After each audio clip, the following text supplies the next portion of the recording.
Assalamualaikum warahmatullahi wabarakatuh. Waalaikumsalam warahmatullahi wabarakatuh. Selamat pagi anak-anak. Pagi, Bu. Apa kabarnya hari ini? Alhamdulillah, luar biasa. Allahu Akbar. Semangat. Nah, alangkah baiknya sebelum kita memulai pembelajaran, kita berdoa terlebih dahulu. Silakan kalian berdoa terlebih dahulu. Sebelum mulai pembelajaran, alangkah baiknya kita berdoa terlebih dahulu. Berdoa dimulai. Berdoa selesai. Hari ini siapa yang tidak hadir? Oh, Kemana?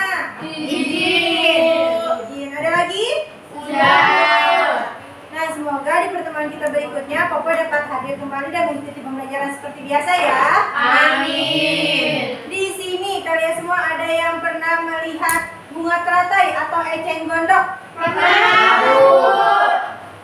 Bunga teratai atau eceng gondok tumbuhnya di mana ya? Air. Air. Kalau tumbuh di air, kenapa ya? Kok bisa sih eceng gondok atau teratai tumbuh di air? Tidak tahu. Tidak tahu.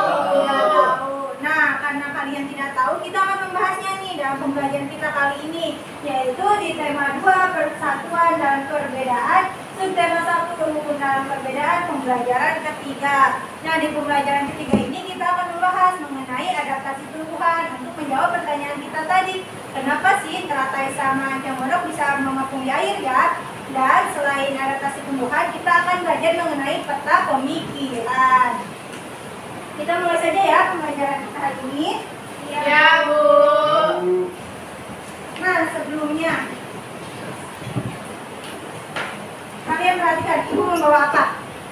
Tanaman. Ada yang tahu ini tanaman apa? Gak tahu, Bu. Gak tahu, Bu. Ini namanya tumbuhan pakis. Nah, ada yang tahu tumbuhan pakis ini tumbuh di mana? Kebun. Iya, di kebun, di tanah. Nah, kalau ini kita tidak Bu.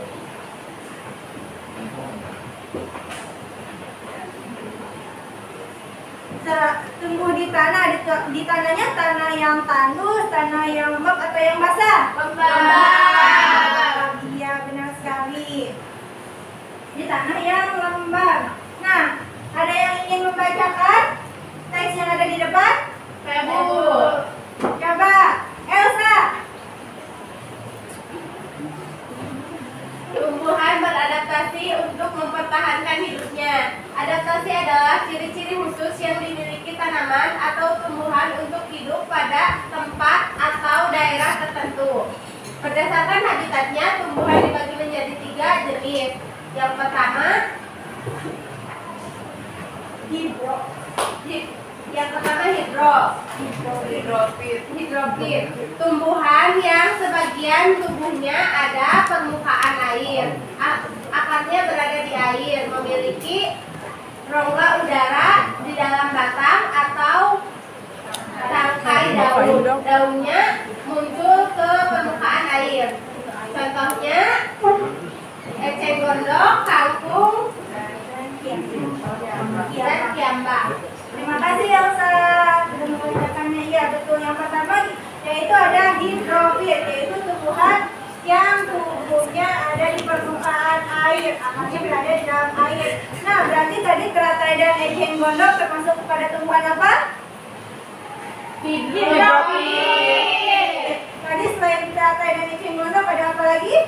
Ada Kangkung, kiambak. Nah, selanjutnya ada yang membacakan? Saya, Bu. Sylvia nih.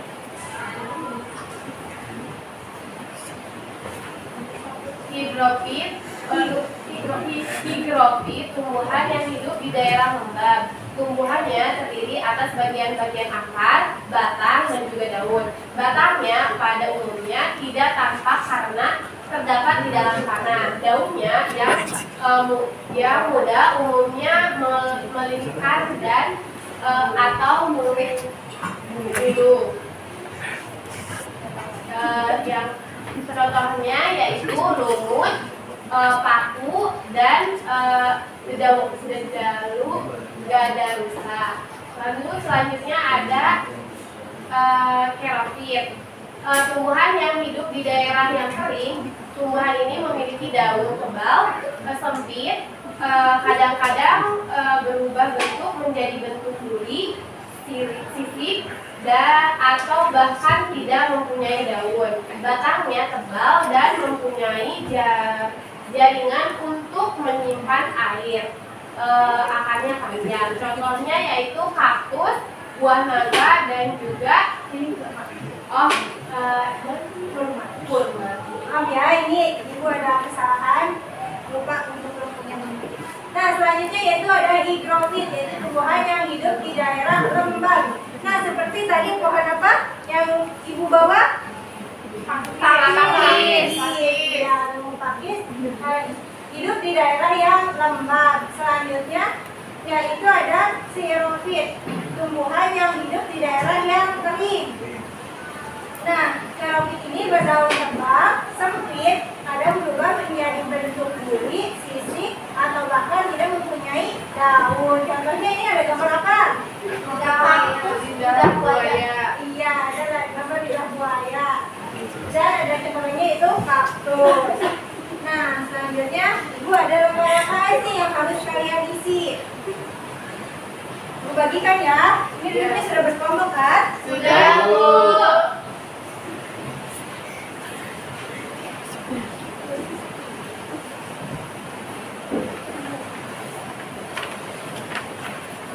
Ibu beri waktu 2 menit.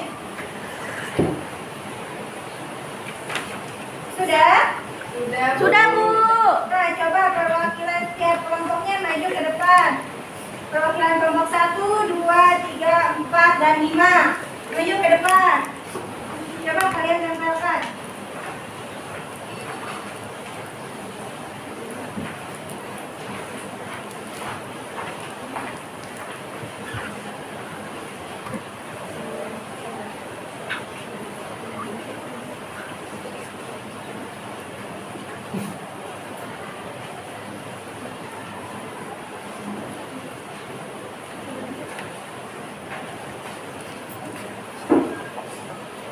Kalau kelompok baginya mana nih?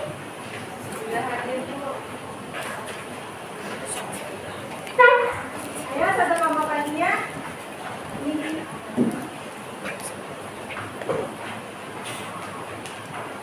Ya.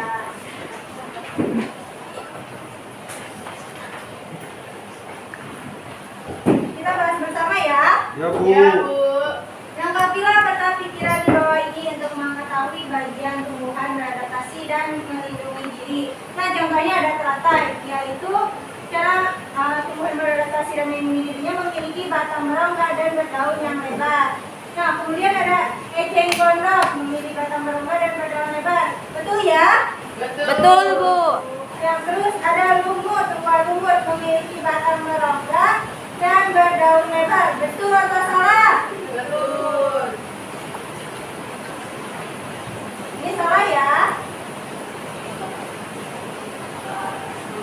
Ini. Itu apa salah? Salah. Salah ya. Nah, ini salah. Kemudian pakis, tumbuh di tempat lembab dan daun muda melingkar. Betul atau salah? Betul. Kemudian ada lidah buaya, daun tebal, sempit, terkadang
Agustus. Nah, Muhammad Hatta ini merupakan rekan Bung Karno atau Soekarno yang menyusun konsep tentang teks proklamasi. Selanjutnya, yaitu ada Ahmad Subarjo. Lahirnya ada di Karawang pada tanggal 23 Maret. Merupakan salah satu tokoh dari golongan tua yang berpartisipasi dalam membentuk teks proklamasi bersama Bung Karno dan Muhammad Hatta. Nah, kemudian ada Laksamana Tadashi Maeda, yaitu perwira tinggi Angkatan Laut Kekaisaran Jepang. Nah, beliau merupakan seorang tokoh hanya seorang dan Jepang yang membantu dalam mempersiapkan teks proklamasi Indonesia dengan mempersilahkan rumahnya digunakan untuk kegiatan yang sangat penting, yaitu merancang teks proklamasi. Kemudian ada Soekarni. Nah, tadi Ahmad Subarjo dari golongan tua, sekarang Soekarni dari golongan muda. Nah, Soekarni ini yang mengusulkan teks proklamasi itu harus ditandatangani oleh Soekarno dan Muhammad Hatta. Kemudian yang selanjutnya ada Ibu Fatmawati. Nah, Ibu Fatmawati ini ada yang tahu tokoh apa? Yang bendera merah putih. Nah, teks proklamasi sendiri dibacakan di Jalan Kebangsaan Timur Jakarta. Yang terakhir ada Sayuti Malik. Sayuti Malik ini adalah tokoh pemuda yang juga sangat berperan dalam proklamasi kita. Nah, beliau ini merupakan seorang yang mengetik naskah proklamasi. Nah, ada yang ingin ditanyakan mengenai tokoh-tokoh proklamasi? Enggak, Bu. Paham semua? Paham, Bu. Nah, sebelum kita melanjutkan, Ibu ingin tanya, ada yang tahu apa itu peta konsep? Peta pikiran? Tahu? Tahu. Yang kayak gimana? Peta pikiran yaitu peta yang digunakan untuk menuliskan konsep-konsep atau isian ke dalam suatu konsep. Nah, bentuknya seperti ini.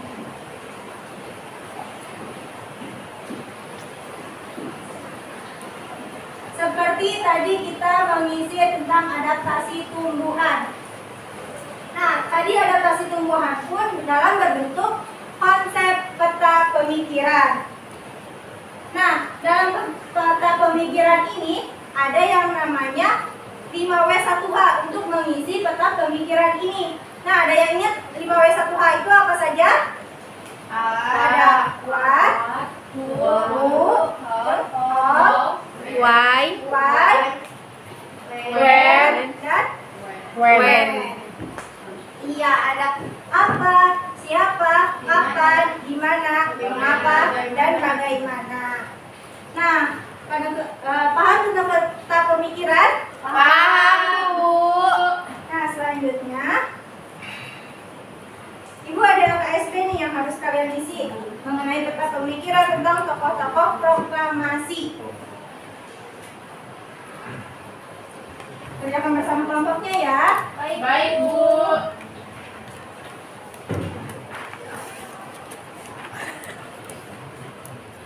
Sudah? Sudah, Bu. Udah ingin membacakannya? Yuyun, coba kamu tulis jawabannya di depan. Udah jadi dibacakannya.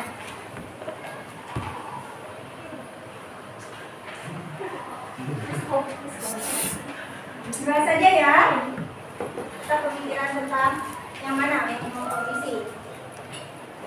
Sisanya nanti Ibu cek sendiri di rumah.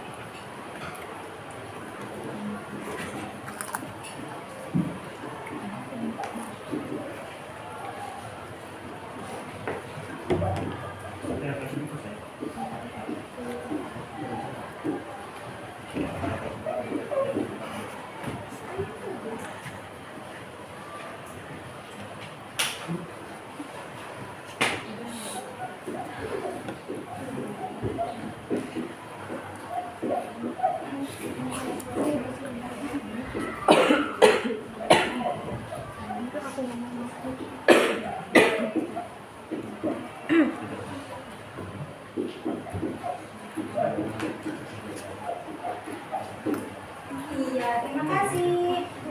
Beri tepuk tangan untuk saudari Yuyun.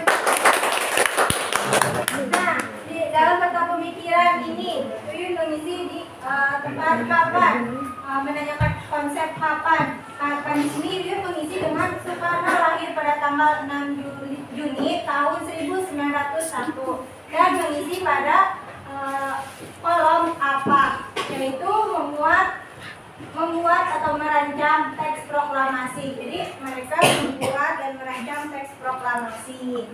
Nah, sampai sini paham mengenai teks tentang adaptasi tumbuhan dan tokoh-tokoh proklamasi? Paham, Bu. Ada yang ingin tanyakan terlebih dahulu? Tidak, Bu. Coba kita ulas. Tadi kita belajar tentang apa?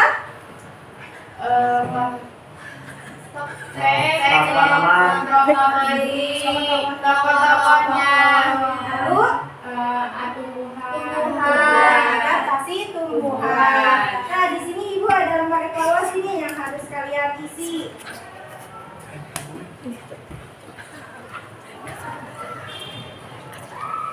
Nanti lembar evaluasinya kumpulkan bersama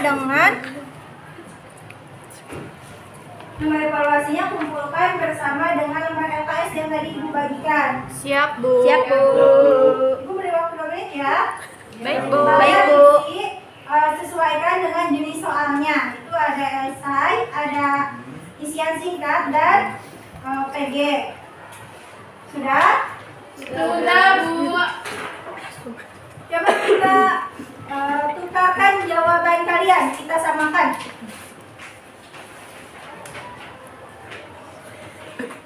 Kita samakan dari yang esai nanti ya, sama Ibu periksa sendiri. Kita samakan yang isian singkat dan PG. Yang isian singkat nomor 3, tanaman kangkung termasuk jenis tumbuhan Hidrofil. Betul semua? Betul. Nomor 4, tanaman pakis termasuk jenis tumbuhan Hidrofil. Betul semua? Betul. Nomor 6, siapakah tokoh proklamasi kemerdekaan Indonesia di bawah ini? Siapa? Insinyur Soekarno. Ya. Nomor 7, siapakah yang menandatangani teks proklamasi? Soekarno dan Hatta. Ya, betul. Nomor 8, di manakah teks proklamasi dibacakan? Di Jakarta. Lagi nomor 9, kapan teks proklamasi dibacakan? 17 Agustus 1945. Ya, kumpulkan kembali ya dengan lembar LKS yang tadi dibagikan. Nah, kalian rajin-rajinlah belajar ya di rumah, baca kembali tentang materi tadi. Baca kembali tentang materi tadi mengenai tokoh-tokoh proklamasi dan adaptasi tumbuhan. Kalian bisa mencarinya melalui sumber lain, tidak hanya dari buku saja, karena banyak sekali sumber-sumber lain yang bisa kita dapatkan mengenai materi-materi yang kita pelajari. Nah, Ibu di sini ada hadiah untuk kalian. Hadiahnya yaitu Coklat, Bu. kayaknya Bu. Tetapi ada tugas yang harus kalian kerjakan di rumah. Tidak mau, Bu. Tugasnya yaitu kalian teliti tumbuhan yang ada di rumah, catat tumbuhan tersebut termasuk ke dalam tumbuhan apa? Hidrofit atau siau. Nah, kalian catat di buku kalian masing-masing. Nanti kalian laporkan kepada Ibu pada minggu selanjutnya. Paham mengenai tugasnya? Paham, Bu. Tadi tugasnya tentang apa? Meneliti tanaman. Iya, adaptasinya di mana? Nah, pembelajaran kita sudah selesai. Silakan kalian berdoa terlebih dahulu. Sebelum pulang, alangkah baiknya kita berdoa selesai. Oke, Ibu tutup. Wabillahi taufiq wal hidayah. Wassalamualaikum warahmatullahi wabarakatuh. Waalaikumsalam.